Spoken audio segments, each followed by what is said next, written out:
Pemirsa, ratusan murid SD Negeri Sudirman 4 Makassar antusias mengikuti Hari Kebudayaan Makassar yang jatuh pada 1 April tiap tahunnya dengan mengenakan pakaian adat.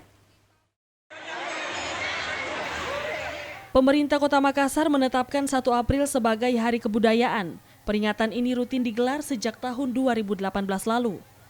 Memperingati Hari Kebudayaan, seluruh pelajar di Makassar diwajibkan untuk mengenakan pakaian adat sebagai simbol perayaan dalam warna-warni budaya Makassar.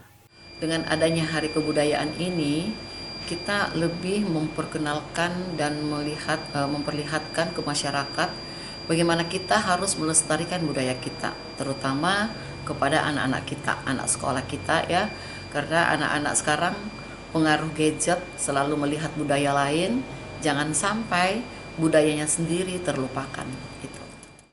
Salah satu sekolah yang memperingati Hari Kebudayaan yakni Kompleks SD Negeri Sudirman di Jalan Jenderal Sudirman, Kota Makassar. Seluruh murid SD Negeri Sudirman 1, 2, 3, dan 4 antusias mengenakan pakaian adat. Tidak ketinggalan juga, guru dan sejumlah orang tua murid turut memakai baju adat.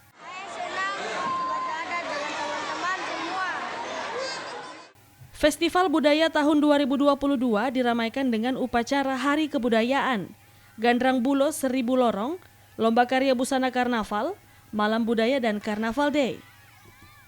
Festival Budaya Makassar 2022 dipusatkan di Balai Kota Makassar. Rusma Wandirara, Celebes TV.